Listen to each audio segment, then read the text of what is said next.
ওগো আল্লাহ, ওগো মালিক, তুমি ছাড়া তো আমাদের আর কেউ নাই, তুমি ছাড়া তো আমার আর কেউ নাই। আল্লাহ গো, তুমি যদি মাফ না করো কে আমাকে মাফ করবে? তুমি যদি মাফ না করো কে আমাকে মাফ করবে? তুমি যদি আমাকে মাফ করো তাহলে তোমার কোনো দিকে কমবে না, তুমি যদি আমাকে মাফ না করো তোমার কোনো দিকে বাড়বে না।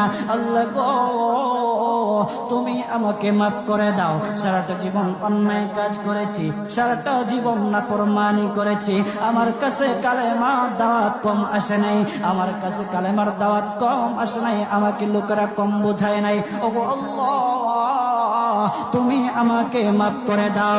মাফ না করলে কোথায় যাব, কার কাছে যাব? বাবা যখন মারে তখন মার কাছে আশ্রয় নেওয়া যায়, মা যখন প্রহার করে তখন বাবার কাছে